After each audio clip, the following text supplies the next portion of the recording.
Soy Fernando Berlín. Recuerda que apoyando La Cafetera contribuyes a que se abran hueco en los medios de comunicación noticias sobre solidaridad, derechos humanos, ecología, inmigración, defensa de lo público y siempre con el sosiego por delante.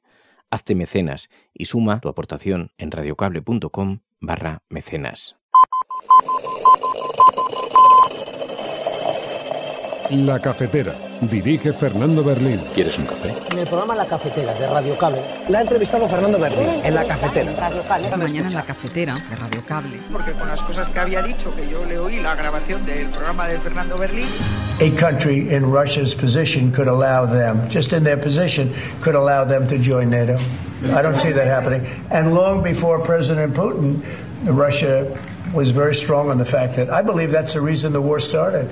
Because Biden went out and said that they could join NATO, and he shouldn't have said that. As soon as he said that, I said, you know what?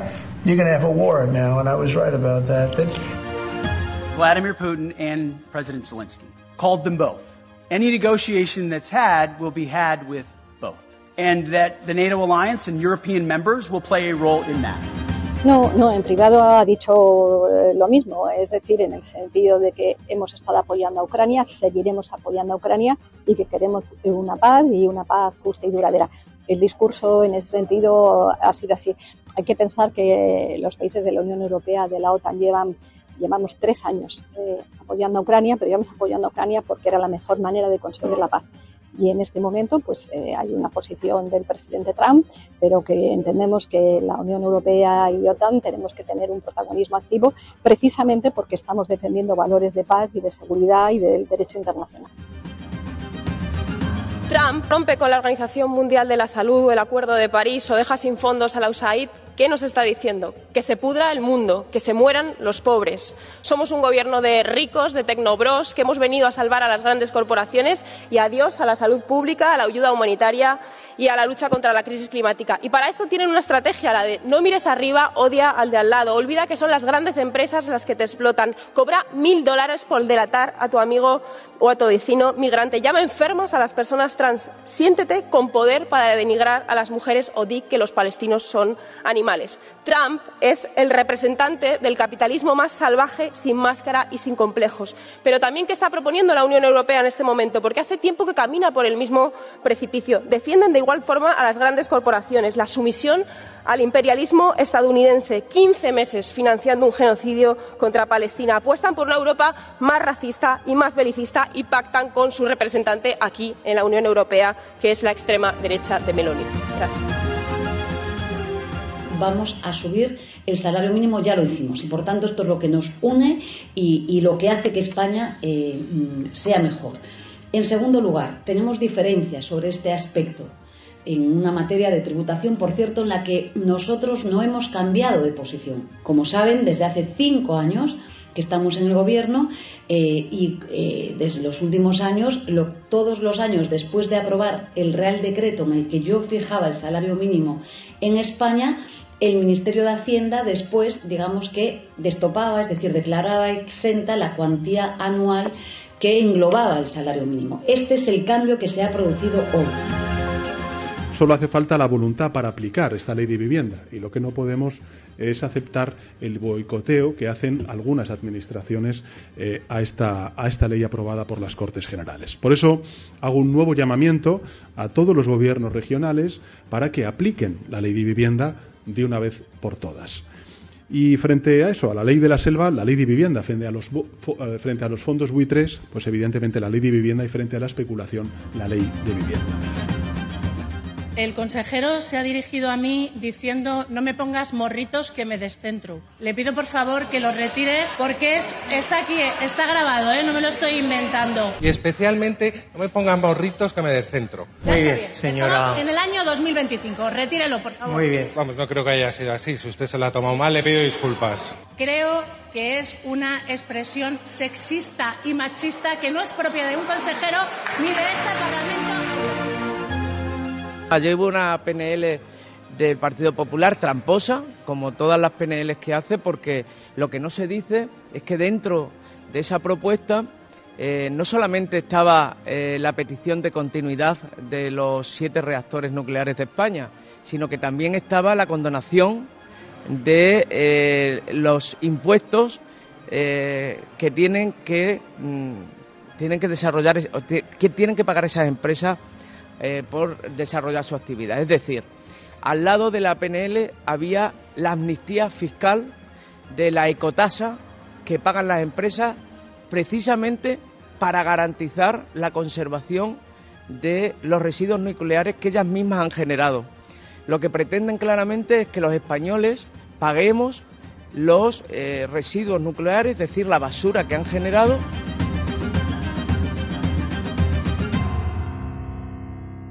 Son las 8:30 de la mañana.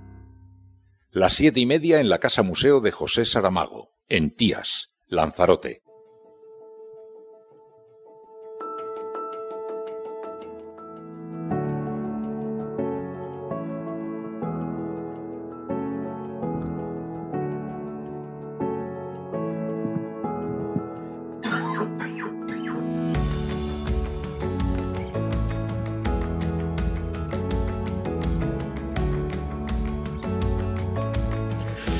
Bueno, pues ya hemos llegado al viernes. Ya termina la semana, en una semana en la que Donald Trump vuelve a ser el foco, vuelve a tener todos los focos internacionales y vuelve a ser el foco de atracción también en la Unión Europea. Ya veréis los titulares en esta mañana. Trump dinamita la estrategia de los aliados de Ucrania, golpea a sus socios europeos de la OTAN, dice esta mañana el diario.es, en una interpretación parecida a la que hacen prácticamente todos los periódicos, porque es que además Donald Trump ha anunciado aranceles contra todo el mundo, declara la guerra comercial a la Unión Europea.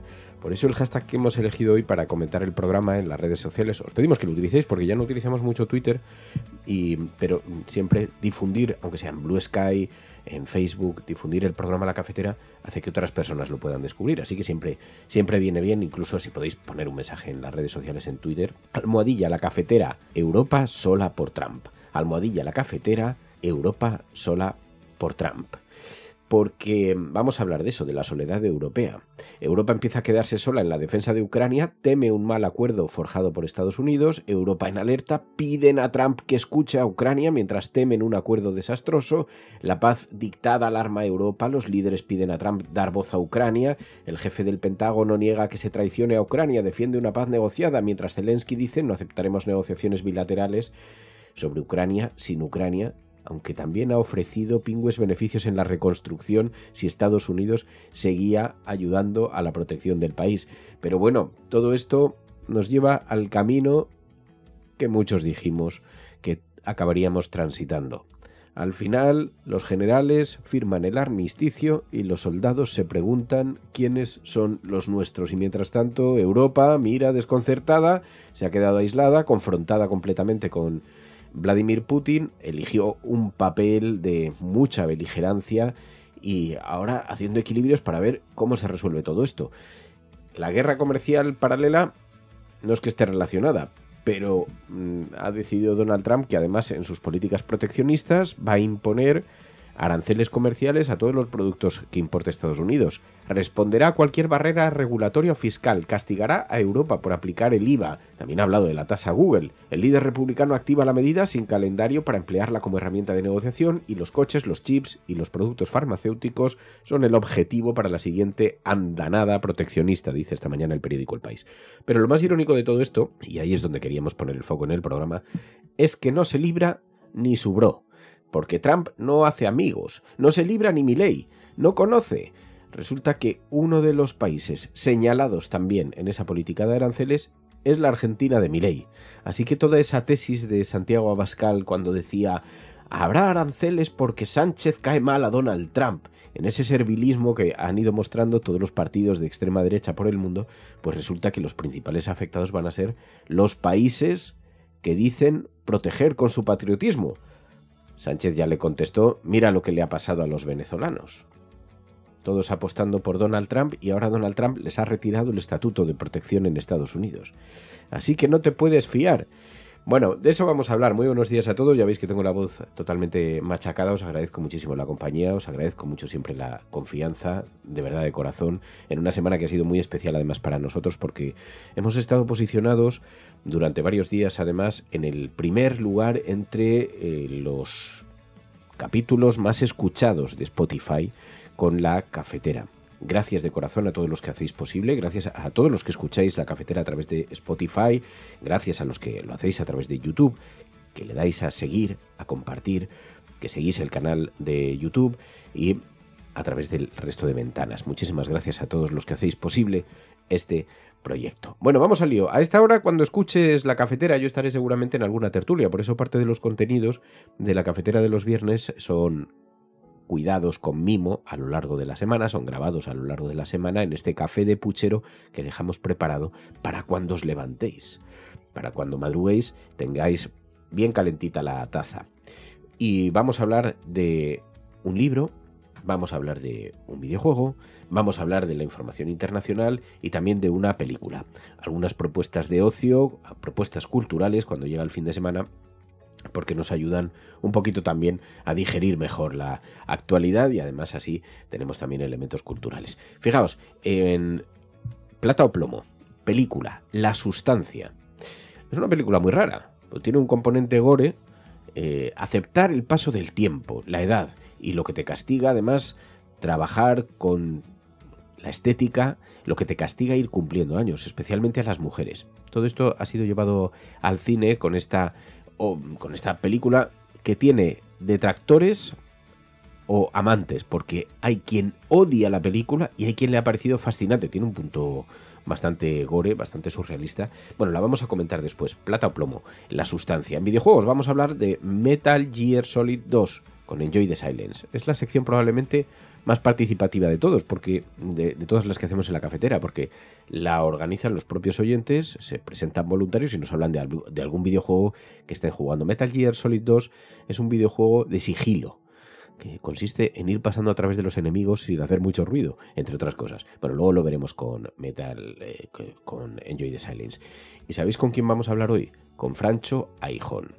Es el padre de uno de los 6 de Zaragoza. ¿Os acordáis de este grupo que fue detenido por participar en unas manifestaciones frente a la extrema derecha, contra la presencia de la extrema derecha, y fueron sentenciados a cárcel?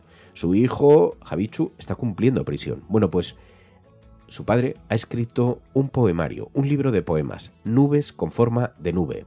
Eso nos va a servir para hablar de libros, de literatura con él, de este libro que presenta, de poesía, de poemas, y también ver en qué situación, cómo está su hijo. Así que tenemos un montón de cosas para hablar en una semana en la que el protagonismo en España y también en la mirada internacional lo ha tenido el juicio que se sigue contra Rubiales por el beso a Jenny Hermoso no consentido. Este juicio ha tenido un destacadísimo lugar en la prensa internacional. Luego nos lo va a contar Pilar de la Peña, que ya se incorpora hoy de nuevo con nosotros, que ha estado unos días ausentes. Así que, bueno, un montón de cosas para comentar aquí en La Cafetera. Buenos días, mundo. ¿Quieres un café?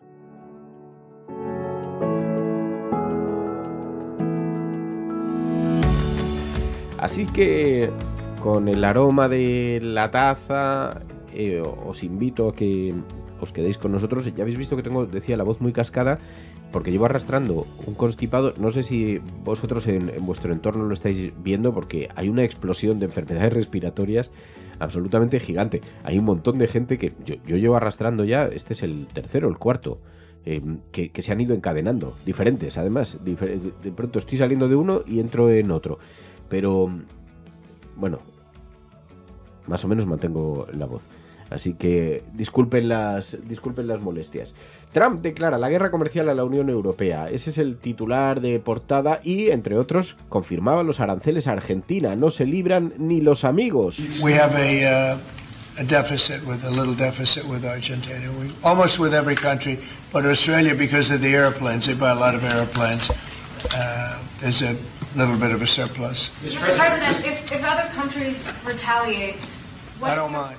Bueno, todo el mundo ve en esto una estrategia de negociación con el resto del mundo, políticas proteccionistas. Claro, en Estados Unidos no les parece tan mal. Dicen, ¿cómo políticas proteccionistas? ¿Por qué no van a ser proteccionistas? Pero todo esto choca con el statu quo, con el modelo de relación comercial que estaba funcionando. choca contra la globalización tal y como estaba planteada, choca contra también las políticas de alianza de Estados Unidos. De pronto convierte a Estados Unidos en un socio bastante poco fiable, porque es que no entiende de distinciones. Donald Trump castiga también a sus socios.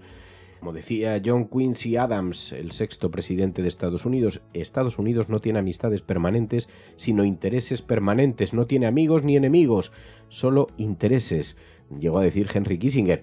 Creo que está incluso apuntado en bronce, en un molde de bronce, en el Colegio de Altos Estudios de Gettysburg, en Estados Unidos, esta frase: Estados Unidos no podrá tener amigos eternos, ni enemigos perpetuos. Lo único eterno y perpetuo son nuestros intereses. Pero es que, ¿qué pensabais? Ahora, desde luego, como socio confiable, queda en una posición lamentable, porque todos los países se van a ver afectados por estos aranceles. Claro, que los líderes internacionales opinan que no se trata más que de una estrategia de negociación. Fijaos lo que ocurrió el otro día. Escuchamos a Carlos Slim, es una de las mayores fortunas de América Latina, un negociador contumaz, y decía desde México: bueno, los aranceles de Trump son solo una negociación, porque fijaos lo que está pasando. Está teniendo muchísimo impacto en bolsa, les hace daño. Lo de los aranceles ya vimos que es una negociación. Los quito, los pongo, es lo más fácil, te lo subo, lo bajo, pom, pom, ¿sí? En algunos casos a lo mejor lo deja. Pero tú imagínate, ¿te diste cuenta qué pasó cuando dijo que lo ponía? ¿Sí? Se cayeron las bolsas de valores. La bolsa de Estados Unidos cayó 2%. ¿Tú sabes lo significa una caída del mercado de valores? Que se caiga la bolsa de valores, que se ponga en contra de todo el mundo, que salga de esto para atrás y el Congreso se opone y tal, y tal, y tal, y tal. Sí se dieron cuenta, ¿no? Bueno, yo creo que no va a poner un arancel general. Ahora, tiene la industria siderúrgica, ¿sí? Y la de aluminio, que son a las que se lo va a poner. La siderúrgica, ¿sabes tú que tiene plantas paradas? Entonces, lo que quiere es echar a producir a las plantas paradas. Yo creo. Bueno, anuncia aranceles de forma recíprocos con la Unión Europea como una de las mayores damnificadas, dice el periódico Expansión. Ha puesto el punto de mira en el impuesto a servicios digitales, el conocido como la tasa Google, también al IVA.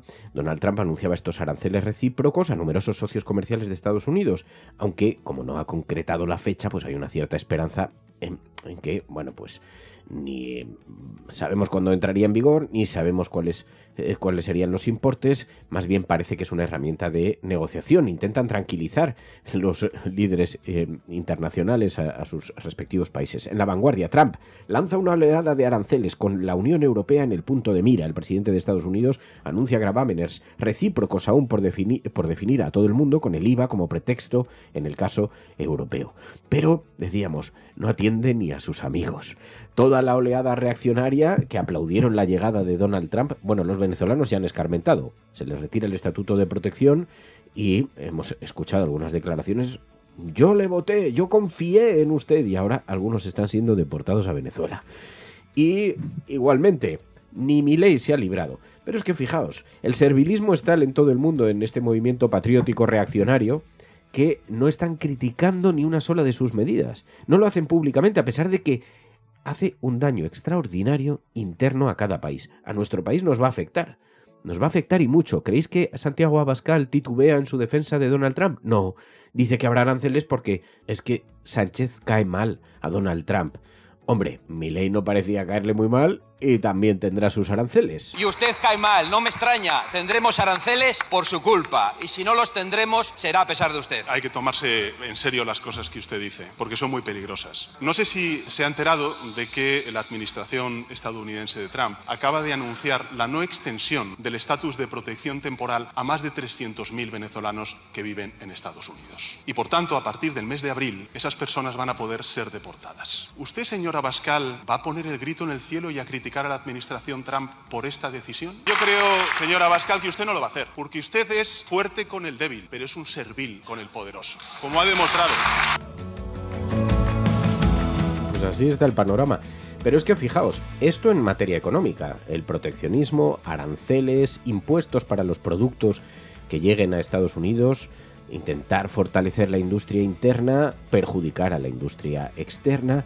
Pero es que, claro, todo esto implica también que los países quieren reaccionar, y para reaccionar lo que están haciendo es imponer también ellos mismos aranceles en respuesta. con lo cual la escalada de precios para el resto del planeta pues es extraordinaria. Pero es que quizá hemos estado demasiado sometidos a los intereses de Estados Unidos. Fijaos en el otro escenario donde se libra la otra guerra, la de Ucrania. Hemos sido arrastrados por las necesidades de la administración Biden y ahora Donald Trump ha decidido romper los lazos. ¿Y dónde se quedan los soldaditos? Desorientados con sus banderas, mirando a ambos lados sin saber quiénes son los nuestros.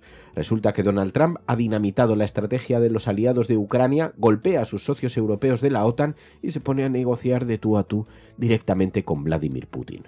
Desde la administración de Zelensky, muy críticos con estas conversaciones unilaterales, creen que pueden salir muy perjudicados, ofrecen incluso beneficios en la reconstrucción del país si Estados Unidos decide quedarse, también en las tierras raras que está demandando Donald Trump, en el acceso a las tierras raras, que son esos materiales con los que después se construyen los chips tan necesarios hoy en día y que generan tantos pingües beneficios.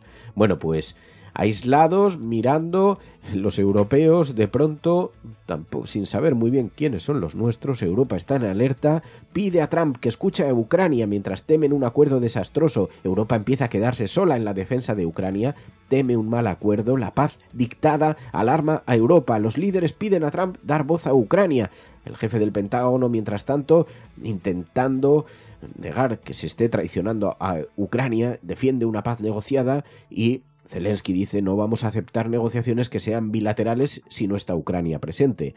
Bueno, pues todo eso nos deja en una situación bastante ridícula a los europeos y ahí estamos intentando defender nuestra posición. Margarita Robles dice: España, que ha comprometido tanto, que ha comprometido hasta su palabra y que públicamente se ha manifestado con algunas muy gruesas declaraciones, como hemos estado viendo, no hay más que recordar lo que ha estado diciendo Josep Borrell. Bueno, pues Margarita Robles pide una paz que sea justa, que tenga en cuenta a Kiev, a la Unión Europea, a la OTAN, a todo el mundo. No, en privado ha dicho lo mismo, es decir, en el sentido de que hemos estado apoyando a Ucrania, seguiremos apoyando a Ucrania y que queremos una paz y una paz justa y duradera. El discurso en ese sentido ha sido así. Hay que pensar que los países de la Unión Europea, de la OTAN, llevamos 3 años apoyando a Ucrania, pero llevamos apoyando a Ucrania porque era la mejor manera de conseguir la paz. Y en este momento pues hay una posición del presidente Trump, pero que entendemos que la Unión Europea y OTAN tenemos que tener un protagonismo activo precisamente porque estamos defendiendo valores de paz y de seguridad y del derecho internacional. Hombre, defender la paz y por eso hacemos la guerra no es un argumento muy coherente en realidad. Y la prueba está en que la política de Trump también está defendiendo la paz. Puede no estar defendiendo otras cosas, y está la preocupación, el trasfondo. ¿Esconde Vladimir Putin otros objetivos expansionistas? ¿Europa vendrá después de Ucrania? ¿Seguirán abriéndose hacia otras fronteras? Eso es lo que dice Zelensky, para intentar conseguir la solidaridad europea. Pero bueno, mientras tanto, las conversaciones se están produciendo. Nos hemos quedado solos, desnudos, en medio del campo de batalla. Donald Trump dice: la guerra de Ucrania además empezó porque Biden dijo que Ucrania podía unirse a la OTAN y Rusia no podía permitir eso. Se hace con las tesis directamente que estaba defendiendo Vladimir Putin, que todo esto ha sido culpa de Estados Unidos por amenazar con expandir la OTAN. Yesterday were pretty accurate. I don't see any way that a country in Russia's position could allow them, just in their position, could allow them to join NATO. I don't see that happening. And long before President Putin, Russia was very strong on the fact that I believe that's the reason the war started, because Biden went out and said that they could join NATO, and he shouldn't have said that. As soon as he said that, I said, you know what? You're going to have a war now, and I was right about that. This is a war that would have never happened if I were president. But you don't think it's President Biden's fault, not President Putin? I mean, he's the one. I think Biden is incompetent, and I think when he said that they could join NATO, I thought that was a very stupid thing to say. I thought when he said, well, it depends if it's a minor incursion. In other words, it's okay if Russia does a minor incursion. I thought that was a very foolish thing to say. Así que señala a la administración de Biden por intentar anunciar la expansión de la OTAN. Eso no lo podía permitir Vladimir Putin, dice Trump. Se hace eco de las tesis más contumaces de el propio Putin. Bueno, cómo me gusta poder decir qué razón tenía Fernando Berlín. ¿Qué razón y qué esperabais? es una conversación además que he tenido incluso con la ministra de Defensa, con Margarita Robles. No porque Estados Unidos no sea un aliado confiable, es que tiene su propia estrategia, que además es perfectamente cambiante y que se reservan el derecho a cambiarla cuando quieran.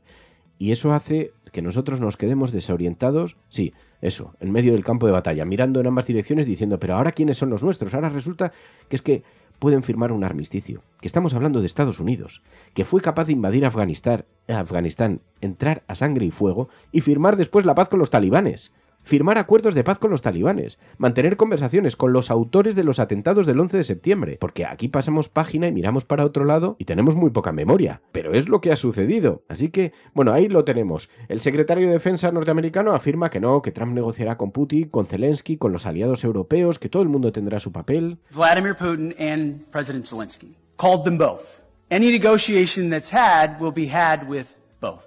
And that the NATO alliance and European members will play a role in that. Y todo esto por no hablar de Oriente Medio, donde todavía resuena en los oídos de los líderes internacionales la propuesta de Donald Trump, expulsar a todos los palestinos de Gaza y construir allí una especie de Ribera Maya, para que todo el mundo pueda ir de turismo. Los palestinos no tienen derecho, ya que se busquen su hueco en Egipto o donde encuentren. Pero fijaos, hay un vídeo precisamente en Deutsche Welle esta mañana, Gaza 2035, perdón. ¿Qué es eso? Pues es el plan de Israel que ha inspirado a Donald Trump para convertir la franja en un resort de vacaciones. ¿Y sabéis quién dio a conocer este plan? En 2024, el plan de Tel Aviv para Gaza, para la Gaza de la posguerra, consistía en un megaproyecto inmobiliario que convertiría este enclave en un centro logístico mundial, y lo presentó el yerno de Donald Trump en Harvard y aludía al potencial inmobiliario del enclave. Esto el año pasado.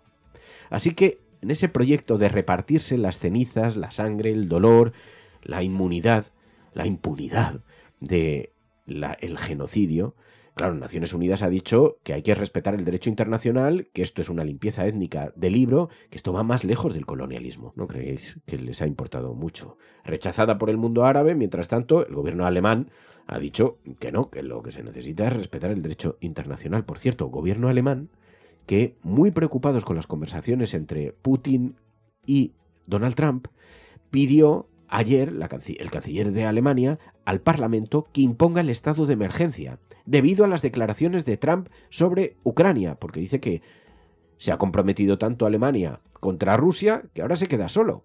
Der Bundestag sollte schnellstmöglich einen Beschluss fassen, wonach der Krieg in der Ukraine und seine schwerwiegenden Folgen für die Sicherheit Deutschlands und Europas als Notlage im Sinne des Artikel 115 Absatz 2. Y qué razón tenía Fernando Berlín, y cómo me gusta autocitarme, y más en una cosa como esta. Efectivamente, el único camino para la paz es la negociación de la paz, y al final uno acaba siendo convertido en una herramienta de todo el resto de actores políticos. Bueno, ayer quien hablaba de Donald Trump en el Europarlamento era Isabel Serra, porque, en efecto, el retrato de Donald Trump no es más que el del representante del capitalismo más salvaje, sin máscaras. Ya ni siquiera disimula, como hacía o intentaba Biden. Trump rompe con la Organización Mundial de la Salud, el Acuerdo de París o deja sin fondos a la USAID. ¿Qué nos está diciendo? Que se pudra el mundo, que se mueran los pobres. Somos un gobierno de ricos, de tecnobros, que hemos venido a salvar a las grandes corporaciones y adiós a la salud pública, a la ayuda humanitaria y a la lucha contra la crisis climática. Y para eso tienen una estrategia, la de no mires arriba, odia al de al lado. Olvida que son las grandes empresas las que te explotan. Cobra $1000 por delatar a tu amigo o a tu vecino migrante. Llama enfermos a las personas trans. Siéntete con poder para denigrar a las mujeres o di que los palestinos son animales. Trump es el representante del capitalismo más salvaje, sin máscara y sin complejos. Pero también, ¿qué está proponiendo la Unión Europea en este momento? Porque hace tiempo que camina por el mismo precipicio. Y no solo camina por el mismo precipicio, que también es que se comporta de forma timorata, sin saber cómo responder, con unos liderazgos muy débiles, con unas políticas erráticas, cambiantes, intentando no molestar demasiado, intentando mantener sus alianzas, pero en efecto, lo que sí que estamos viendo es que toda la política atlantista de la Unión Europea en este momento está amenazada. Décadas de alianzas con una parte del mundo que nos hicieron creer que nosotros íbamos a gozar de una protección permanente. Pues no está siendo así. Y mientras tanto, aquí vivimos también en una suerte de fantasía. Bueno, vamos a ver qué es lo que ha dicho la prensa internacional estos días sobre España, porque también han hecho una síntesis sobre la actualidad de nuestro país. Esto es La Cafetera. Si lo estás escuchando, eres la resistencia y no estás sola. Te pedimos que si quieres apoyar este tipo de espacio, este lugar, este rincón para reflexionar, que te hagas suscriptor de La Cafetera. radiocable.com/mecenas. Programas de radio, de televisión en España, la prensa burlándose de nuestra propuesta. Podrán decir todos los periódicos del mundo lo que quieran. Que a democracia va a ganar. En España, el ex vicepresidente del gobierno... En España finaliza el recuento de votos en los comicios municipales y autonómicos con una participación del 64%. Rodrigo Rato is under investigation. Dejaré lo mejor de mí, para poder estar a la altura de la confianza que ustedes me han entregado. No olvidamos justicia, verdad, respeto. Seguimos. Bueno, pues ya sabéis que analizamos con Pilar de la Peña cada semana el impacto que ha tenido en la prensa internacional la información relacionada con España. Es una manera de ver cómo se proyecta la imagen de este país en el exterior y también de analizar un poco las noticias de la semana, pero desde una perspectiva un poco más distante, menos pasional. Pilar de la Peña, muy buenos días. Hola, buenos días. Bueno, ya te echaba de menos, que lo sepas. Pero, bueno, en este análisis de la información, ya poco a poco recuperando las rutinas, pero en este análisis... Sí, una semana complicada, pero ya estamos otra vez en marcha. Que estabas de asuntos personales, pero, oye, no habrás podido eludir porque ha tenido mucha repercusión, yo no sé por qué razón, pero la BBC, un nuevo reportaje sobre la economía española, decía, es la envidia de Europa. Explicaba por qué, pero ha sido muy destacado en medios nacionales también este análisis de la BBC. Sí, fíjate que no es el primero ni probablemente el último gran medio internacional que ha puesto de relieve el buen momento de la economía española, pero es verdad que este reportaje de la BBC, quizá por el prestigio de la televisión pública británica, pues ha tenido especial eco. Fíjate que en esta última semana y media, quizá o un poquito más desde que salió aquel reportaje en The Economist, la revista también británica que colocaba a España como la mejor economía o la economía con mejor desempeño de todo, digamos, el mundo desarrollado en 2024, pues desde la CNN, Le Monde, el diario británico The Times, también Le Figaro, es decir, multitud de medios internacionales han destacado este espectacular crecimiento, esta prosperidad, en fin, un poco con grandes elogios, pero quizá el que más repercusión ha tenido ha sido de esta semana de la BBC, que lo firmaba además Guy Edgecoe, que es un corresponsal que lleva bastante tiempo aquí en España y que hacía un retrato un poquito de cómo España se había convertido, o la economía de España se había convertido lo titulaba así, ¿no? La envidia de Europa, que es verdad que es algo que ha llamado mucho la atención de los medios internacionales. El reportaje profundizaba un poquito, como han hecho todos los demás medios que han hablado y que han destacado y que han elogiado la economía española, profundizaba un poquito en por qué había hecho que la economía española, después de todos los problemas que había tenido durante, incluso se recordaba cómo hace más de una década estaba señalada como uno de los lastres, ¿no?, de la Unión Europea. Sin embargo, ahora estaba creciendo, pero hasta 4 veces más que algunos de sus pares, ¿no?, que Francia, que Alemania, que Italia. Es decir, recogían el dato y la BBC lo hacía del 3,2% de crecimiento en 2024, que en comparación, por ejemplo, con Italia, que había crecido un 0,5%, Francia un 1%, o Alemania, que había decrecido un 0,2%, pues ponía de relieve este dato. E intentaba explicar un poquito qué era lo que había hecho especial a la economía española. Y pues mencionaba un poco los mismos pilares sobre los que se había basado, ¿no? El turismo, que es uno de los que primero y más destacaba, decía que había sido muy importante, pero que no había sido el único, que también habían tenido bastante peso otros sectores como los servicios financieros, la tecnología, las inversiones. Mencionaba los fondos europeos también como otro de los asuntos otro de los aspectos que explicaba el buen momento y el buen desempeño desempeño de la economía española, también las energías renovables, también la inmigración, que es otro de los asuntos que bastantes medios internacionales han puesto de relieve a la hora de intentar explicar a sus audiencias por qué la economía española había sido tan destacada en 2024. El reportaje de la BBC también señalaba algunos recogía, por ejemplo, las palabras del ministro de Economía, de Carlos Cuerpo, diciendo que el modelo económico español ahora mismo estaba bastante equilibrado, pero desde la BBC también señalaban que había pues algunas asignaturas pendientes y algunas cosas que podían inquietar el éxito, ¿no? Y bueno, pues mencionaba algunas de las asignaturas pendientes como por ejemplo la alta dependencia que se seguían teniendo del turismo, la deuda pública, la crisis de la vivienda era uno de los asuntos que también ponía de relieve y que señalaba que podía complicar o enturbiar un poquito el éxito, y luego la fragmentación y la polarización política. Pero en general lo que ponía de relieve era esto, ¿no? El gran momento, como incluso España había sido capaz de superar pues algunos de los aspectos que tradicionalmente la ponían en una situación complicada, ¿no? El ser especialmente vulnerable a las crisis. La temporalidad también destacaba que con la reforma laboral pues había conseguido reducir tanto el paro como la temporalidad, y en general pues ponía de relieve un poco todos estos motivos que habían hecho que España hubiera tenido un desempeño y una economía particularmente brillante en 2024, que decía eso, ¿no? Había sido un poco la envidia de Europa. Estos han sido unos días raros sin ti, Pai, y la extrema derecha ha estado campando a sus anchas. Hemos visto numerosos medios de comunicación internacionales que han reparado en esto, en ese acto organizado por la extrema derecha europea, organizado por Vox, convocando a la extrema derecha europea y allí mostrando su admiración por Trump, colocando a la Unión Europea como enemigo. Eso lo han reflejado numerosos medios, ¿no?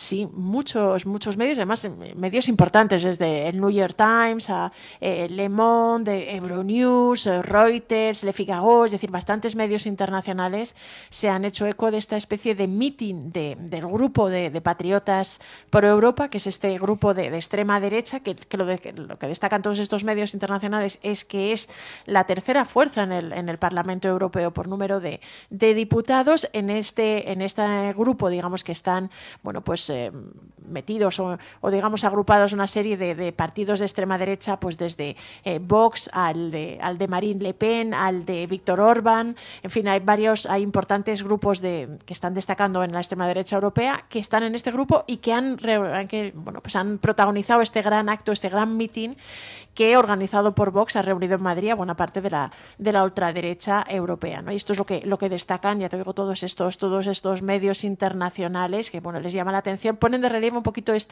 el eslogan con el que se organizó el acto, que es algo así como Make Europe Great Again, convirtamos a Europa en grande otra vez, que claramente bebe del Make America Great Again de Donald Trump, ¿no? Y esto es una de las cosas que más llama la atención de muchos medios internacionales, ¿no? Desde Le Monde, por ejemplo, esta especie de reverencia hacia Donald Trump. Le Monde dice que la extrema derecha europea se coloca en la estela de Trump y además le pone como su modelo y pues sigue un poquito sus pasos. También es algo que pone de relieve Reuters, ¿no? Con todos estos elogios a Donald Trump que se escucharon en este meeting, porque además hay otros medios. El New York Times lo que pone de relieve es que en este acto parece que la extrema derecha europea ha intentado minimizar las amenazas de Donald Trump a Europa, ¿no? Y le llama la atención esto, que en lugar de intentar o de aceptar que algunos ven con una cierta precaución y con alguna incluso preocupación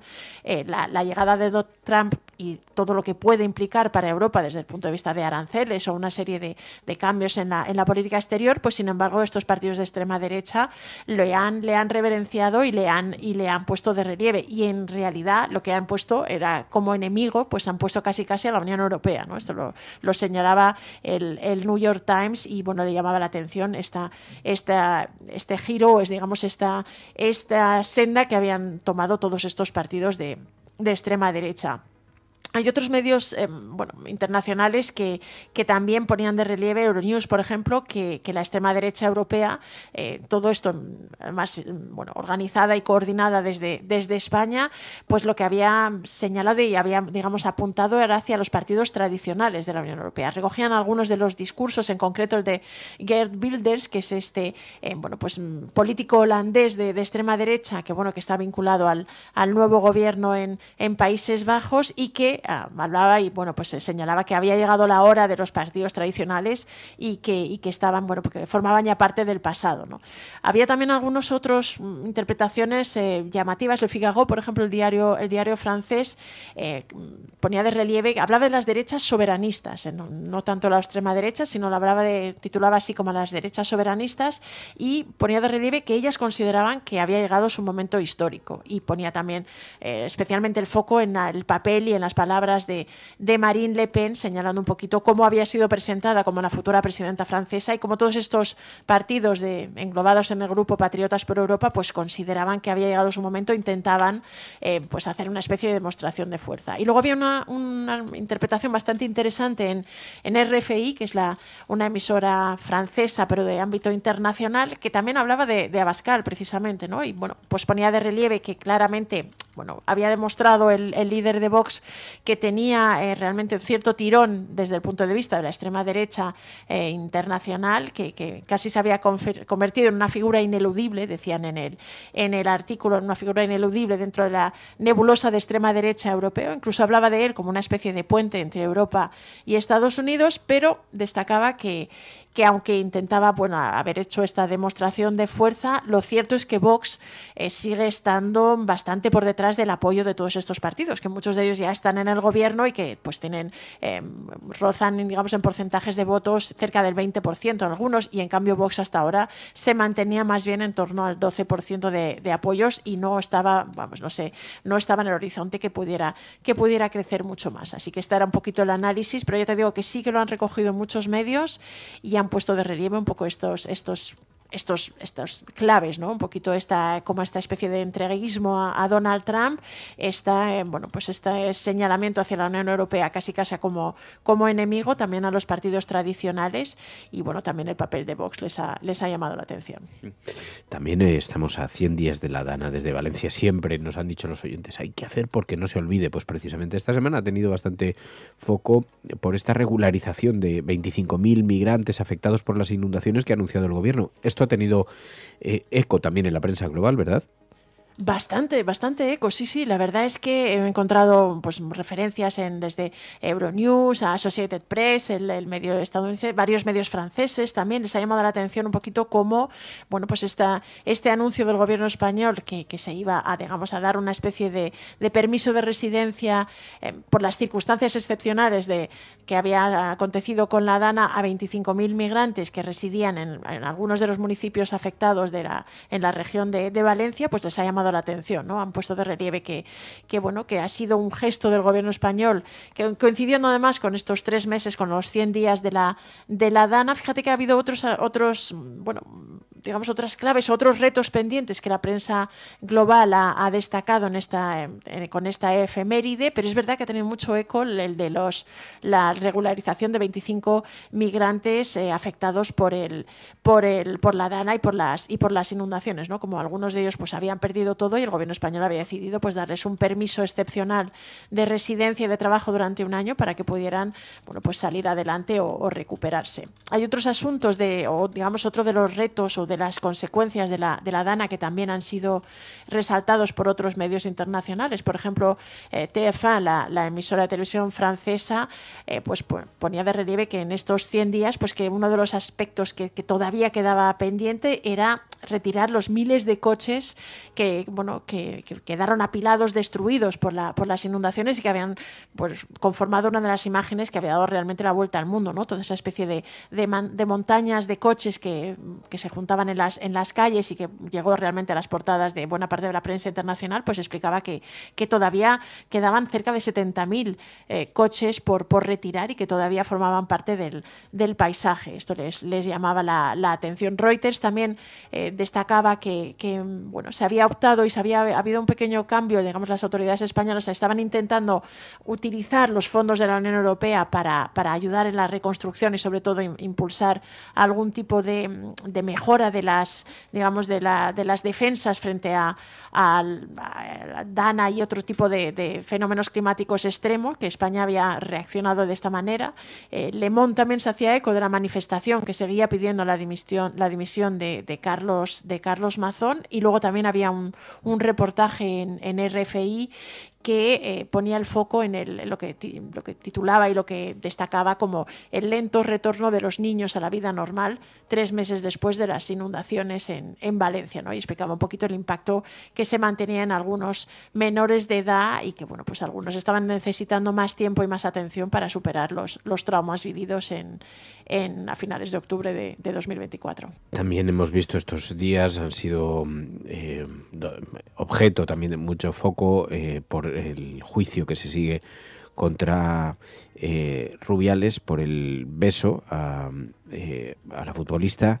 El testimonio de Rubiales asegurando estar seguro de que el beso fue consentido también ha sido muy recogido en medios internacionales, ¿verdad? Sí, fíjate, ya lo comentábamos la semana pasada, que el inicio del juicio y sobre todo el testimonio de Jenny Hermoso ante el juez había tenido un enorme eco en numerosos medios de todo el planeta, igual que el propio beso, ¿no? De hecho, por esto estaban todos estos medios internacionales con el foco puesto en el juicio, porque realmente, bueno, pues fue un acto que llamó la atención, que dio la vuelta al mundo y que generó una especie de escándalo casi global, ¿no? Y algunos medios, incluso algún diario francés, hablaba de cómo este juicio era también un poquito un juicio hacia la masculinidad tóxica o hacia la imagen esa del macho todopoderoso. Entonces, una vez que se ha conocido, se hicieron eco del testimonio de Jenny Hermoso y lo que ella denunciaba, y una vez que Luis Rubiales también testificó, pues también ha llamado a bastantes medios internacionales. Quizá menos que el inicio del juicio y que el testimonio de Jenny Hermoso, pero sobre todo el hecho de que el Rubiales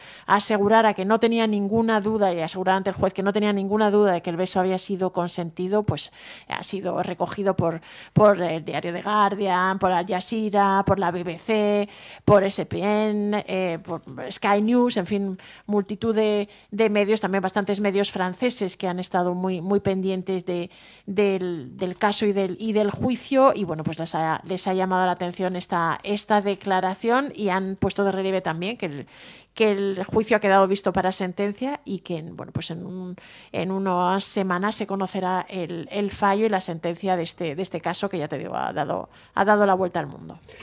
Bueno, pues es entre el resumen de la semana informativa y el impacto que han tenido las noticias en la prensa internacional, con Pilar de la Peña. Pilar de la Peña, gracias, como siempre. Muchas gracias, Pai.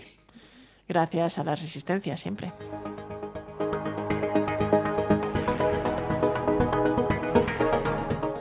La Cafetera y Neutral presentan Plata o plomo. El mundo en series. En el Juego de Tronos, o ganas o mueres. Con Fernando Merlín y Ana Pastor.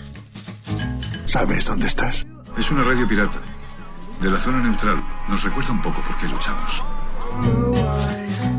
La noche es oscura y alberga horrores. La noche es oscura y alberga horrores. Nada cambia de golpe. Si estuvieras en una bañera que se calienta poco a poco, morirías hervida sin darte cuenta. Estamos juntos. Somos un trío. Nosotros vivimos románticamente juntos. Hola, habla con Walter White. Usted dijo que estaba casi muerto, ¿vale? Dijo que moriría en cualquier momento. Éramos capaces de ser y hacer todas esas cosas porque estábamos informados por grandes hombres reverenciados. Plata o plomo, el mundo a través de las series, de las películas, del cine, de los documentales, a través de todo esto con Ana Pastor, Neutral. Ana Pastor, buenos días. Muy buenos días. La sustancia, es que te voy a decir una cosa, yo no he visto la película, he visto que tiene unas críticas extraordinarias, pero llevo 1 hora de conversación con la inteligencia artificial sobre la película, porque lo que sí que sabía era el dilema que plantea, la batalla contra el envejecimiento, la batalla por la apariencia y todo esto, y creo que te ha gustado un montón, porque sabes que tiene opiniones para todos los gustos, hay gente que la detesta y hay gente que la ama en profundidad. Pues yo la defiendo con entusiasmo, sigo en shock, la vi hace como 2 semanas, está arrasando, como sabéis, en premios, sobre todo el papel y la interpretación que ha hecho Demi Moore, y la defiendo porque, bueno, fundamentalmente por lo que te he dicho, que me ha dejado muy en shock y creo que toca muchísimos temas que están impactando en muchísima gente joven, pero no solo.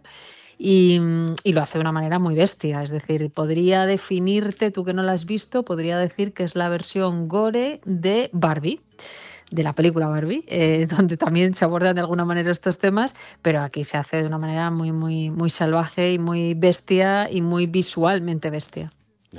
Porque en la sinopsis de la película, la trama sigue a Elizabeth Sparkle, Demi Moore, que es una ex estrella de Hollywood que cumple 50 años, es despedida de un programa que tiene debido a su edad y desesperada por recuperar la juventud y la fama, recurre a una droga clandestina, ¿no? que es la que se conoce como la sustancia.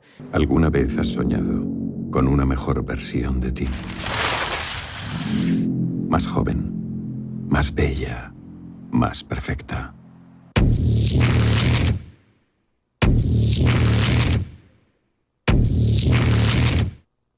Una simple inyección desbloquea tu ADN y produce otra versión de ti.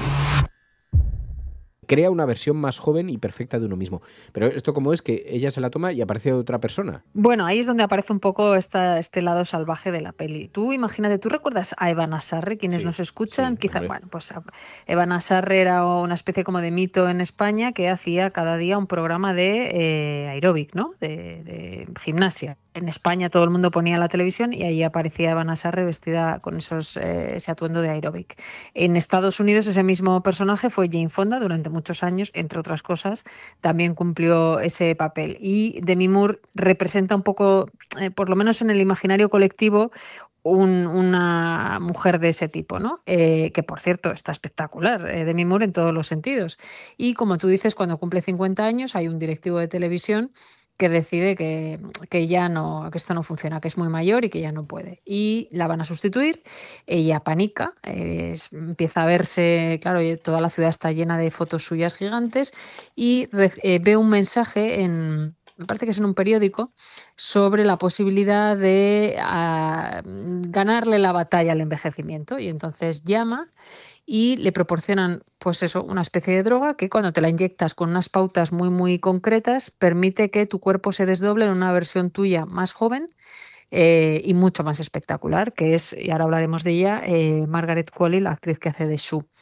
Y claro, cuando tú te inyectas eso, en la peli se ve perfectamente que hay una especie como de parto de la otra persona, pero en tamaño no bebé, sino en tamaño humano, ¿no? Y la droga te dice muy claramente la instrucción que no puede ser las dos a la vez y que sin una la otra no va a existir. Es decir, que tienes que cuidar a ambas cuando están activas o están desactivadas, ¿no? Un poco como el ciclo de la vida, pero...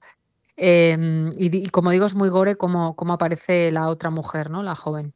Wow. Y a partir de ahí, pues empiezas a ver una pelea por no querer volver a ser Demi Moore, una vez que ella prueba el éxito que le provoca a Sue estar ahí en primera línea con 20 años y con un cuerpo mucho más terso y mucho más éxito, ¿no? Como ya lo tuvo en su día, pues se tienen que intercambiar cada 15 días, ¿no? Digamos que se activa y se desactiva una cuando la otra está al revés.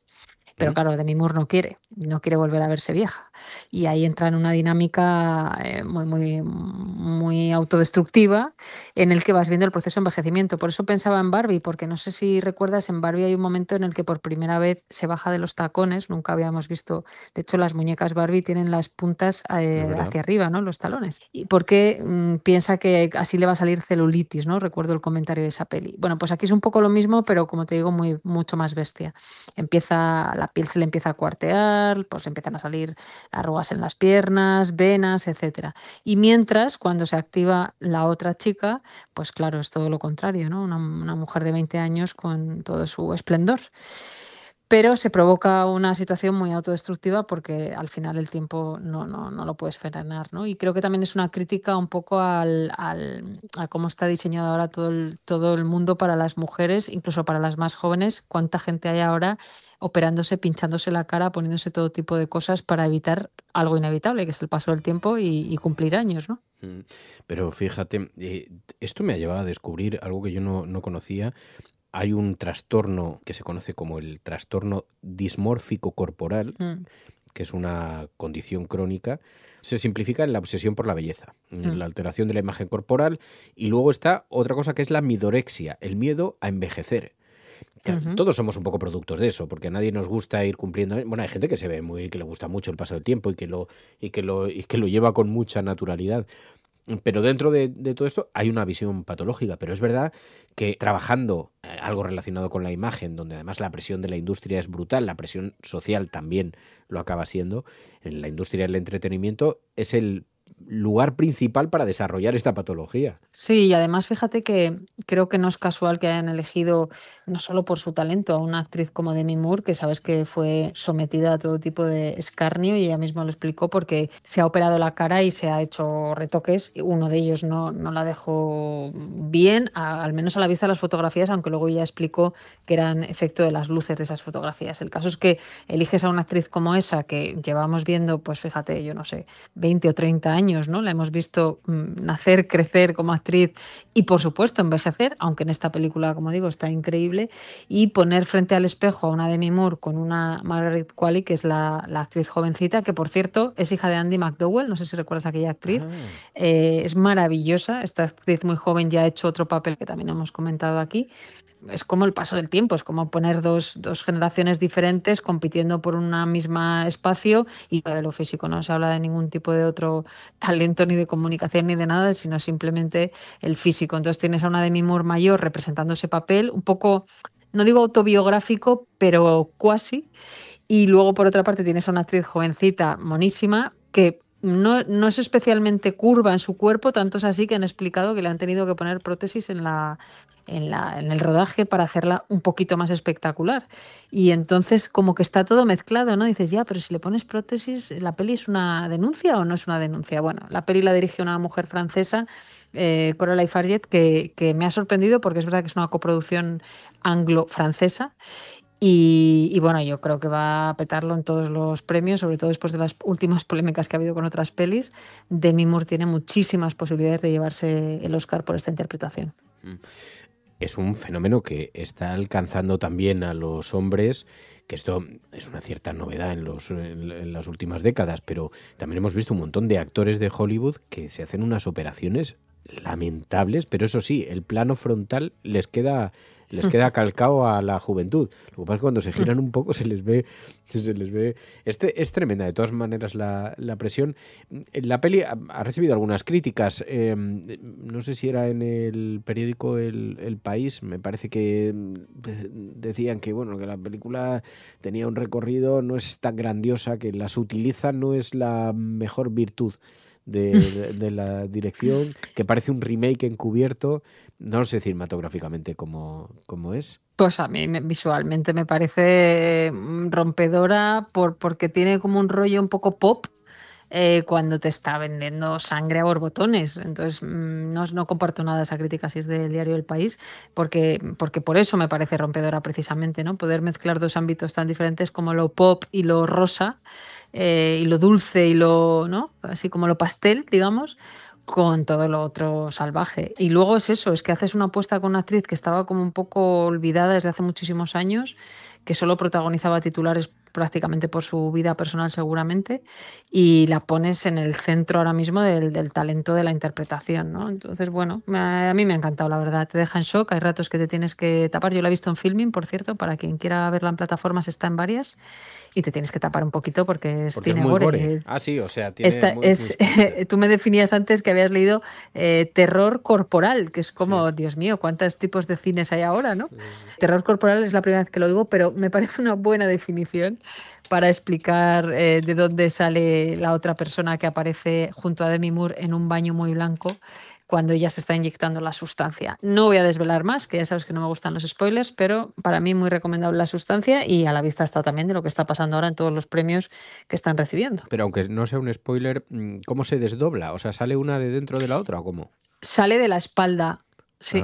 ¿Y dónde, por eso te decía que es como un parto. Como un parto. ¿Y dónde se queda la inactiva cuando está activa? En el suelo del baño. En el suelo tirada así como entre líquidos y cosas. Completa. Bueno, sí, por eso te decía que a mí se asemeja un poco a un parto porque la primera vez que sale está como rodeada de un líquido amniótico, pero luego no, luego ya es activarte y desactivarte. Está tirada en el suelo, enchufada como a una especie de gotero. Y van haciendo como el intercambio cuando les toca. Sí. Bueno, aparece también un personaje muy interesante que es Dennis Quaid, el actor, que es el directivo de televisión que decide que a los 50 ya no vales para nada, pero a los 20 estás buenísima. El público siempre pide algo nuevo. Es inevitable. A los 50, pues... Y también yo creo que haya metido un poco de crítica al Star System directivo, en este caso, de todo lo que hemos visto en los últimos años en Estados Unidos, con productores, digamos, pasando todas las líneas, ¿no?, respecto a las mujeres.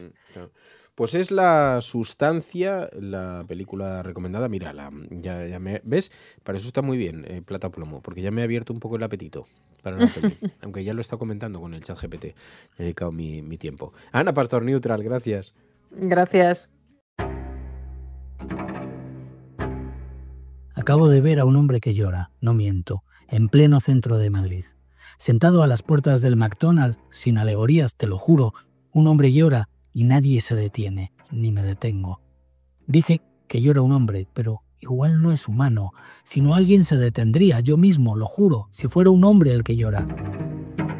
La Cafetera no es solamente un programa de radio. La Cafetera es tu compañía.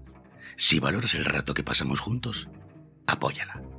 radiocable.com/mecenas. Pues tiempo de abrir ya la biblioteca de La Cafetera, esta librería donde recibimos cada semana un montón de ejemplares de libros que ya sabéis que socializamos, que vamos sorteando entre los que se hacen suscriptores del programa, y nos ha llamado mucho la atención un libro editado por Olé Libros, la editorial valenciana, de el padre de Javichu, uno de los 6 de Zaragoza. Francho Aijón, con quien hemos hablado algunas veces aquí en La Cafetera, en el programa, para seguir este caso tan significativo. Sabéis que en aplicación de la ley Mordaza, su hijo, que había participado en una movilización contra la extrema derecha en Zaragoza, fue juzgado, fue sentenciado a pena de prisión por esa manifestación. Un juicio que tuvo un montón de irregularidades, un montón de dudas. Bueno, ahí está cumpliendo pena de cárcel, de prisión. Hemos hablado en algunas ocasiones con Francho Aijón y nos ha llamado mucho la atención este poemario. Su padre publica un libro de poemas, Nubes con forma de nube, donde habla de la libertad, también de la naturaleza, de las ciudades, de cómo poco a poco la vida, el sistema nos va atrapando de la ciudad a la naturaleza. También el objetivo, anhelo de la libertad. Hablamos con Francho Aijón de Nubes con forma de nube. Estás escuchando La Cafetera. Francho Aijón, muy buenos días. Hola, buenos días. Bueno, un poemario, Nubes con forma de nube. He visto que habías escrito ya una obra de teatro antes, que la tienes publicada, la tienes en Su casa es suya, la tienes editada, sí. Pero claro, aquí es un conjunto de poemas. Toda la historia es fascinante, porque tú también de pronto has tenido una exposición muy alta por el caso de tu hijo, Javichu, que ¿cómo está, en primer lugar? Bueno, pues mira, ayer hablé con él, está fuerte, está yendo al gimnasio, un poco replicando los tópicos carcelarios de las pelis, ¿no? Pero también está estudiando en la UNED, él está muy centrado en leer muchísimo, en ponerse, bueno, mens sana in corpore sano, y todo fluye dentro de lo que no debería estar pasando, que está ahí dentro, ¿no? Porque es bastante fastidiado, la verdad, bastante jodido estar pensando que cuando hablas con tu hijo está bien y cuelgas y dices, hostia, pero vuelve a la celda, ¿no? Pero bueno, él está fuerte. Bueno, el objeto de esta llamada era hablar sobre el libro, pero con una situación como esta, con un caso como este, al que también le hemos prestado, que nos ha parecido tan inquietante, déjame que te pregunte, ¿tenéis alguna expectativa de que pueda cambiar su situación o no? Bueno, a ver, realmente pensamos que por desgracia no se pone sobre la mesa algo que es, creo que es necesario en cualquier democracia o Estado de Derecho, ¿no? Que es que las personas cuando entran en un juicio sean tratadas con justicia e igualdad, y lo vemos todos los días, por desgracia, cada vez más, de forma más descarada, ¿no? Como hay muchos jueces que no se saben comportar con ese mandato, ¿no? Ojalá el gobierno empiece a entender que el indulto es una forma de rectificar lo que no han sabido hacer a priori, que es cambiar las leyes, y la consecuencia de tener jueces que no deberían de estar juzgando, porque es gravísimo que alguien que pueda meter en la cárcel a tu hijo tenga la posibilidad de hacerlo, y además encima con autoridad y sin reproche. En fin. Sí, pero esperanza, ya te digo, vamos desenmascarando. Yo prefiero pensar que el indulto es eso, que cada uno se ponga en su sitio. Si dicen que no, que se ponga en su sitio. Bueno, llegamos de pronto a este poemario, que además en cierta manera está conectado, porque tú empiezas a escribir estos poemas en plena pandemia. Esto ya influye. El síndrome de pájaro influye porque tienes una cárcel, pero también estaba el caso de tu hijo rondando, una doble prisión.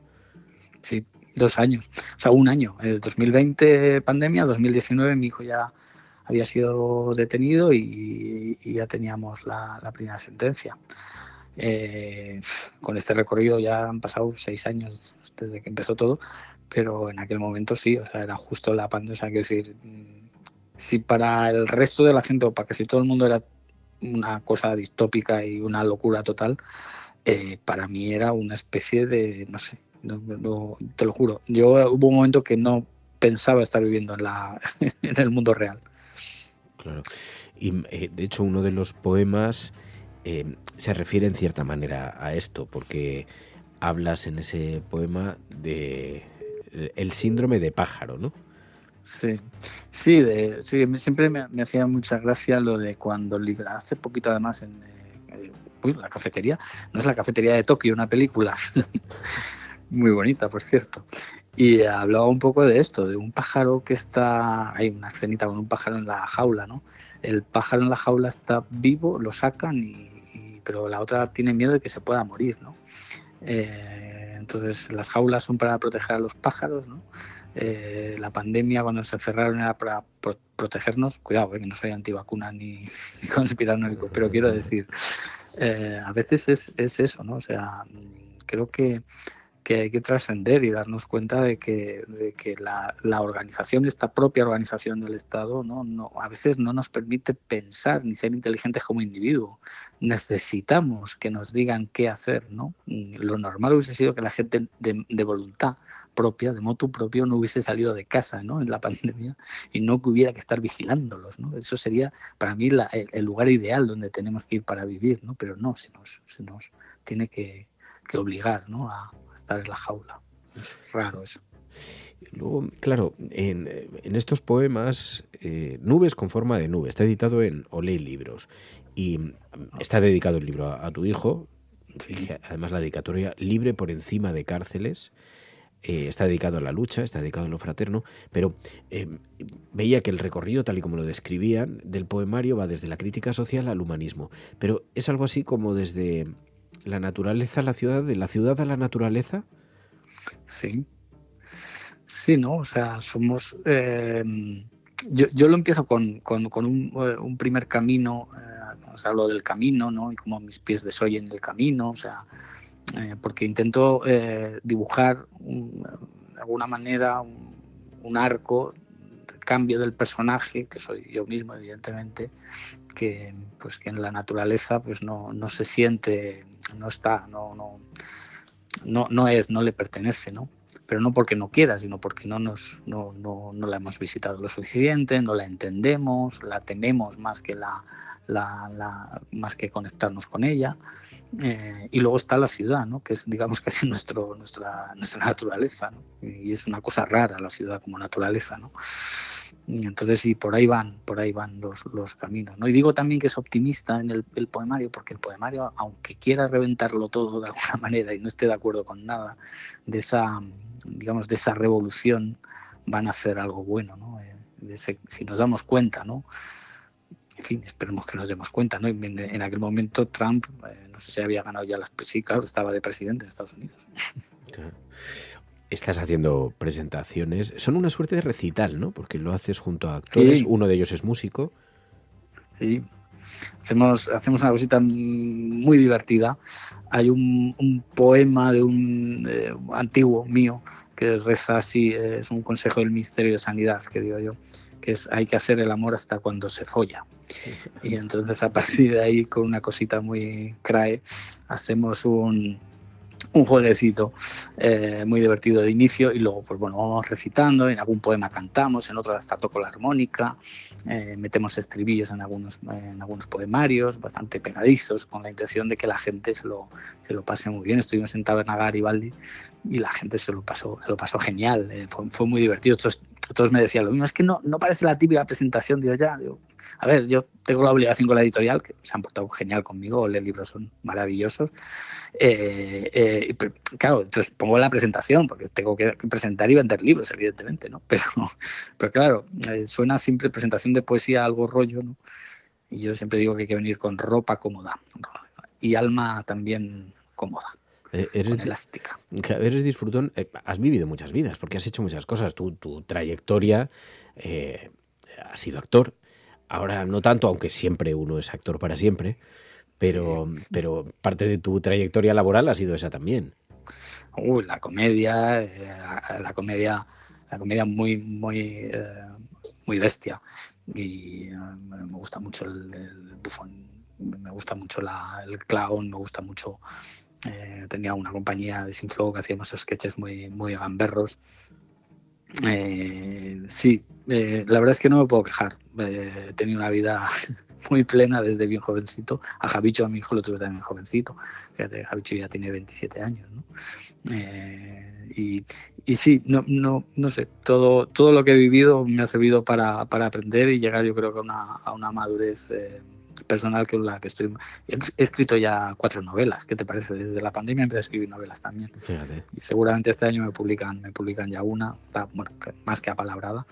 Y nada, y ya estoy en la UNED yo también, terminando la carrera de lengua y literatura. Yo que siempre he sido autodidacta, ahora me ha dado por meterme a estudiar también. Y no sé, es algo que voy a seguir experimentando con la vida, ¿sabes? Eso no me lo frena. El otro libro que tienes publicado es una obra de teatro, Su casa es suya, que es una comedia de enredo, además.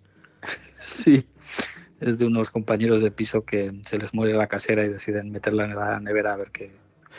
Como no tienen descendencia, a ver si se quedan con el piso, bueno, van a pensar a ver qué hacen, ¿no? Entonces empiezan a pasar cosas alrededor de eso. Oye, he visto que te declaras optimista. Creo que en tu entorno te han dicho, bueno, optimista, pero tú sí dices, pues sí, optimista a mi manera. Pero claro, es difícil ser optimista en este sistema económico. Es muy difícil de romper la dinámica en la que a uno le arrastra, ¿no? Sí, la verdad es que no te dejan huella para hacerlo. Es verdad que cuando veo que hay mucha gente que quiere votar, por ejemplo, a Vox, por decirlo, no sé, puedo respetar a la gente que vota al Partido Popular, O sea, te lo digo tal cual. Gente que vota a Vox me cuesta. Pero de repente siempre conoces a alguien que vota a Vox y que dices, pero si no es mal tío. O sea, si es que ese discurso ni siquiera se lo cree él del todo. Entonces, yo creo que es ahí. Mira, había una historia que me contaban siempre de los anarquistas. Cuando los metían en celdas, los apartaban de los guardas porque eran capaces de convencer a los guardas de comerles la cabeza. Entonces, a mí siempre me ha gustado mucho eso, porque eso es optimismo en puro. O sea, es decir, el carcelero que me tiene aquí encerrado no es el enemigo, es un tío que puedo llegar a convencer para que se convierta al anarquismo, ¿no? Y muchos lo conseguían, por eso los aislaban, ¿no? Fíjate lo peligroso que es el optimismo. La obra de teatro de Mario Benedetti, Pedro y el Capitán, que el prisionero convence al torturador de la dinámica de vida que lleva, ¿no? Sí. Es que de eso va. O sea, yo para mí eso es el optimismo. El optimismo es que mi hijo desde la cárcel sigue, como digo yo, han metido un caballo de Troya. O sea, vamos a tener una reunión con el centro penitenciario y vamos a reclamar cosas que él ha visto que están mal en la cárcel. Y ya está. Y esto es así. Y para mí habrá mucho odiador que en redes me pone en plan, tu hijo se lo merece, ahora será lo típico, el imaginario esto de las pastillas de jabón y no sé qué y no sé cuántos. Desde luego no nos conocen en absoluto. O sea, yo ya he hecho 2 comedias para el indulto, para pagar abogados y multas y demás, como el caso de mi hijo, y siempre con la misma premisa. He hecho a reír a mi hijo siempre. O sea, si de algo me siento orgulloso es de haberle hecho reír desde el primer día. Y en esas estamos. Y cuando hacemos esto, pues hacemos humor, a pesar de, y con la intención de que no nos quiten la sonrisa, ¿sabes? Joder, yo lo veo así. No, vamos, es un regalo para tu hijo. Tener un padre que te haga reír, que probablemente es de los mejores regalos, de las mejores cosas que te pueden suceder. Él está bien, ¿no? En la cárcel está dentro de la situación, que no es precisamente muy... Pero... Ha sabido adaptarse muy bien y ya te digo que lo peor de todo es eso, que a veces le haces la visita, estás un rato ahí en la celda que te adecuan para tal, luego se lo llevan y cuando se lo llevan eso es demoledor. Es un momento muy duro. Creo que para ti es desastroso. Pero bueno, el tiempo colocará las cosas en su sitio y desde luego ha dejado una huella también en un montón de gente que ha conectado con esta historia, con esta injusticia, con esa ley tan desaforada. Pues Francho Hijón, oye, en nombre de los oyentes de La Cafetera, muchísimas gracias, muchísima suerte, mucha suerte con este Nubes con forma de nube, editado por Olé Libros. Hay que vender muchos, hay que comprar muchos, oyentes cafeteros. Sí, por favor, está en la página web de Olé Libros, ahí lo podéis pedir. Es una editorial valenciana y está dedicado a su hijo, a Javichu, así que muchísimas gracias, Francho. A vosotros, Fernando. Los oyentes de La Cafetera sostienen este programa. Hazte mecenas y únete ya a la resistencia cafetera. radiocable.com/mecenas.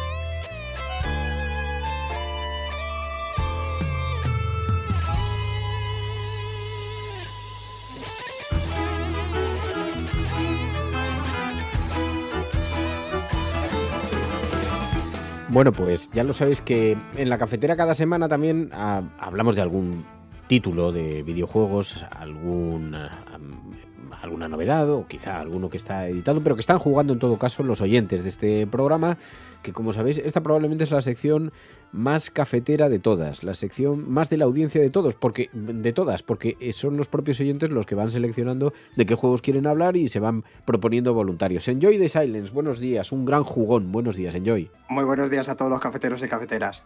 Un gran jugón porque es verdad que siempre tienes algún título que recomendar y decías, mira, yo quiero hablar de Metal Gear Solid 2, que es un popular videojuego de la continuación de este videojuego, el número 1, de sigilo, ¿no? ¿Por qué de sigilo? Es curioso porque realmente los primeros juegos eran de acción, pero muy arcade. Estaban hechos en los años 80, finales de los años 80, con muy pocos recursos, hechos principalmente por Hideo Kojima. Y el Metal Gear Solid 1 fue el que creó el videojuego de sigilo como lo conocemos y sobre todo el videojuego de corte peliculero. Tiene una trama además muy de película de acción, es decir, de un personaje que se infiltra en un edificio, que tiene que evitar que haya un ataque nuclear debido a un arma de destrucción masiva llamada Metal Gear, que es lo que le da el nombre al videojuego. Este personaje se llama Solid Snake y además tiene los rasgos habituales de prototípico personaje de acción. Es decir, un personaje fuerte, se le conoce como una auténtica leyenda, como un soldado perfecto. Y bueno, a lo largo del juego lo que vamos a ir es, aparte de que nos van a romper la cuarta pared con cosas como que, por ejemplo, un jefe nos adivine toda la jugada y tengamos que cambiar de puerto el mando para que le podamos ganar el combate y nos va a leer todo lo que tengamos en la tarjeta. Pues aparte de eso, es uno de los primeros juegos que tiene cinemáticas en 3D con sus conversaciones y que, como digo, incorpora todos los elementos que conocemos a día de hoy de sigilo. Esquivar, el no gastar balas, además el sistema mecánico de apuntado es muy impreciso, hecho a posta, y al fin y al cabo es un juego que mecánicamente se entiende como si fuese un puzzle. Y es un juego de acción, por lo tanto. ¿Qué significa un juego de sigilo?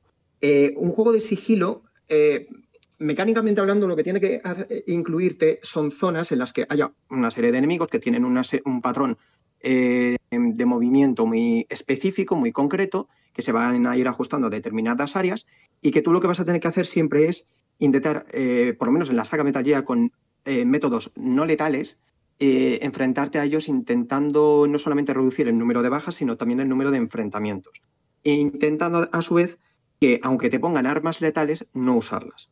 Porque estas generalmente no van a tener supresión de ruido, van a generar alertas en los diferentes enemigos. Tendremos también que tener muchísimo cuidado con las cámaras, tenemos que tener también muchísimo cuidado con las trampas que se nos pongan por delante y además tendremos que volver sobre nuestros pasos generalmente porque pues, nos faltará una tarjeta de identificación o un arma específica para un combate muy específico, que por ejemplo necesitamos un rifle de francotirador con dardos tranquilizantes para no tener que derrotar al enemigo. Entonces es un poco eso, ir colándote por todos los recovecos que puedas y llegando hasta el final demostrando lo que el juego pretende contar, que no quieres generar un conflicto bélico. O sea, tienes que jugar sin que te detecten otros personajes, ¿no? Básicamente. Pero dime una cosa, porque he estado leyendo. Es el juego que predijo el futuro y se habla de los Patriots, que son los verdaderos gobernantes de Estados Unidos de América, que tienen controlada la población a través de la inteligencia artificial. Y esto hace que los Patriots controlen digitalmente la información que circula a escala mundial por Internet y moldean los datos según sus intereses. Claro, parece que se han adelantado un poquito a su tiempo. Sí, hay que decir lo primero de todo, que este juego es del 2001. Fíjate. Hideo Kojima se le llama a veces cineasta frustrado, pero lo cierto es que es uno de las mentes más brillantes que hay en Japón en cuanto a saber entender la cultura y aplicarla a los videojuegos para lanzar mensajes. Sin ir más lejos, Death Stranding es el título que salió inmediatamente el año antes de la pandemia y que predijo justamente la pandemia, lo que iba a pasar el año siguiente. Bueno, pues en este caso tenemos un juego que primero, para hablar de cómo predijo el futuro, hay que hablar de por qué es la mejor secuela que se ha hecho, o una de las mejores. Porque lo que hace es subvertir el concepto de secuela. ¿Qué entendemos por secuela? Continuación de las mismas mecánicas. Bueno, pues ¿qué es lo que hace Kojima?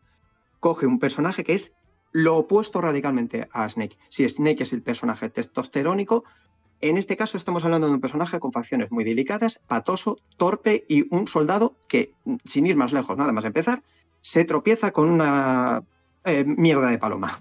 Así, por tonto que parezca, es un personaje tontísimo que la gente lo detestó. ¿Qué pasa? Que a lo largo del juego vamos a ir viendo cómo este personaje en realidad tiene un trastorno de estrés postraumático porque fue un niño soldado y se le conoce como Jack el Destripador, porque fue uno de los soldados más fuertes que tuvo el ejército. ¿Y por qué digo que subvierte el concepto de secuela? Porque lo que va a hacer el juego es que, en lugar de estar recibiendo llamadas del comandante que nos va a estar guiando todo el momento y de nuestra novia, por extraño que parezca, en realidad quienes nos van a estar hablando en todo momento van a ser las inteligencias artificiales. Y el primer mensaje que nos está dando es que el juego es consciente de que es un videojuego y que Hideo Kojima lo que te está diciendo es que tú eres dueño del videojuego, pero no de cómo afrontas el videojuego, porque quien te está diciendo cómo tú lo tienes que afrontar es el propio desarrollador. Es él el que te pone las mecánicas. Y por eso, a medida del juego que avanza el juego, las subvierte esas mecánicas. Nos hace creer que estamos en falsas pantallas de Game Over. Por ejemplo, nos llama directamente y nos dice que apaguemos la televisión y que apaguemos la consola, que nos estamos tirando mucho tiempo jugando a la consola. Y esto evoluciona hasta que te das cuenta en cuanto a la historia, que el personaje no ha sido solamente manejado por el jugador, sino también por quienes les están llamando, por las inteligencias artificiales. ¿Por qué es premonitorio? Porque hay un último diálogo del juego que predice tal cual la sociedad actual de las redes sociales, del uso de los memes, del uso del control y filtrado de la información para crear un contexto en el que las noticias o la información que se emita sea la que quiere el que esté gobernando en ese momento. Y recomiendo que de verdad se busque esa conversación de Codec. Son 8 minutos, pero que no podemos, por desgracia, reproducir aquí, pero es extremadamente certero. Es que es alucinante en un videojuego de hace 20 y tantos años. Es que es un retrato, es una capacidad para adelantarse, ¿no? Es que no estamos hablando solamente de que sean inteligencias artificiales las que estén maniobrando. Lo primero de todo es que lo que hace el juego es decirte, sí, tú te has pasado el primer juego, sí, fuiste el soldado legendario, vale, pero lo que estamos haciendo en este juego es replicarte todos los mismos elementos que estaban en el primer juego para que te des cuenta de que podría llamarse el soldado legendario como podría llamarse Pericos de los Palotes. Da igual, porque tú, jugador, lo estás manejando. Entonces, al final, el juego es una repetición de lo mismo. Pero aplicado al mundo real, lo que esta conversación final reproduce es que, por ejemplo, las inteligencias artificiales están viendo cómo los seres humanos nos imbuimos en valores metafísicos y en los que hay que creer, obviamente, como el amor, la solidaridad, la paz y demás, mientras que estamos contribuyendo a destruir el planeta poco a poco en ridículas guerras. O sin ir más lejos, hay un momento que te dice que queremos que todos vivamos en nuestra propia burbuja de opinión sin escuchar las demás. Es decir, el concepto de cámara de eco ya lo estaban diciendo en ese año. Y no solo eso, conceptos como también hay que vivir en sociedad, el de no tener que estar compitiendo y sin embargo decirle a todo el mundo, eres el mejor, eres el puñetero amo, mira qué bueno eres con el fútbol. Esto, insisto, se decía en ese videojuego en el 2001, cómo se nos está vertiendo un mismo mensaje y radicalmente opuesto. Y en este caso las inteligencias artificiales en este juego, en lugar, y esto sí que hay que matizarlo, en lugar de seleccionar la información de memes, que es lo que se estaba sugiriendo ahí, y de contenido basura para filtrarlo y hacer una criba, que es lo que pasa en el juego, en la vida real lo que nos estamos encontrando es lo contrario, es decir, que las IAs están fomentando esa proliferación de contenido basura. Es el único matiz que se le puede aplicar la única queja que se le puede aplicar al discurso. Pero es, de verdad, increíblemente certero y tiene que ver, además, con una teoría llamada la teoría del Internet muerto, que es una teoría que dice, por si no lo sabe la gente, que a día de hoy, y esto es una teoría, además de los años finales de los 90, principios de los 2000, que la conexión de Internet al final, o mejor dicho, las redes de Internet al final, se harían más con bots y con elementos no humanos que con elementos humanos. Y creo que a la vista está en cómo está funcionando Twitter y Facebook, que nos estamos acercando si no estamos ya en eso. Y fijaos cómo en el 2001 este juego ya lo estaba haciendo. De mecánica y todo eso, ¿qué tal? ¿Es fácil de jugar? Sí, es un juego... A ver, los tiroteos son toscos y tienen que ser toscos. Es decir, el juego te está lanzando, insisto, constantemente el mensaje de no dispares. No, la violencia es la última solución. Por eso ir a tiroteos es absolutamente imposible. Mecánicamente hablando, tienes selectores de dificultad y naturalmente la secuela va a ser siempre mejor mecánicamente hablando que el primer juego. En este caso vamos a tener incluso la ventaja de que al manejar a Raiden, que es el protagonista de este juego, no Solid Snake, a diferencia del primero, tiene más flexibilidad. Entonces hay algunas habilidades como por ejemplo saltos o como agarrarnos de la barandilla y esquivar determinadas situaciones simplemente reptando a través de una barandilla que nos podemos precipitar al vacío, pues esas son mejoras y calidad de vida. Por ejemplo, hay detalles muy bestias en el que por ejemplo, te vas a un bar y empiezas a disparar a las copas del bar y ves cómo se van rompiendo los cristales en un juego, insisto, del 2001. Pero vamos, tiene su selector de dificultad, tiene además ahora mismo, bueno, hace un año, más o menos, año y medio, le lanzaron una versión remasterizada para PlayStation 4, si no recuerdo mal, y PlayStation 5, además también creo que para los otros sistemas, y también está en Steam. Y la verdad es que sí, yo me lo pasé a finales del 2023 y la verdad es que es un gustazo. Eso se maneja muy, pero que muy bien, y los combates, cada uno de los combates de jefe final se entiende como un puzzle, que ahí sí que puedes utilizar las armas de fuego, pero que tienes que utilizar sobre todo la cabeza, anticiparte a qué es lo que va a hacer el enemigo, y con las mecánicas, con lo que tú puedes hacer, intentar derrotarle e intentar no matarle si puedes. ¿Cuánto tiempo? Porque dices, lo compraste hace tiempo, entonces. Sí, lo compré en verano del 2023, que fue cuando salió a la venta más o menos. No, a finales del 2023, porque realmente nunca había tenido la oportunidad de poder jugarlo a los juegos de PlayStation 2, nunca tuve la consola. Y la verdad es que estos remastered y estos remake que están lanzando en los últimos años son, si están bien hechos, una garantía de que puedas disfrutar los títulos a menor precio que de salida. Insisto, pues están bien lanzados. En este caso, pues es que venía la trilogía de la saga original de Metal Gear, y aunque yo ya tengo el tercero, por ejemplo, el primero y el segundo, no los he podido jugar. Y lo dicho, yo ya sabía que el 1 era una obra maestra, el 2 no me esperaba gran cosa y me acabó destruyendo los esquemas. Me pareció una auténtica obra de arte a nivel del primero. ¿Has jugado muchas horas? ¿Se tarda en terminar? No, al contrario. De hecho, es un juego... el primero es corto, el segundo es una pizca más, un poco más largo, pero realmente son juegos cortos. Para lo que son los estándares, no ya digo de ahora, sino me refiero de hace unos años, estamos hablando de, no sé si 15 o 20 horas, a lo mucho estamos hablando. Realmente se tarda más por las cinemáticas, porque generalmente las cinemáticas no te las puedes saltar y son a veces cinemáticas largas las de la saga Metal Gear, pero son juegos realmente cortos. Y en el momento en el que ya sabes más o menos lo que hacer, lo único que te cuesta es, como digo, repetir algunas fases de sigilo y demás, pero no suele costar mucho. Pues Enjoy the Silence, Metal Gear Solid 2, este videojuego que ha tenido tanta capacidad para adelantarse a su tiempo, y la propuesta de esta semana. Enjoy, gracias, como siempre. Un abrazo. Cuídate mucho, un abrazo fuerte.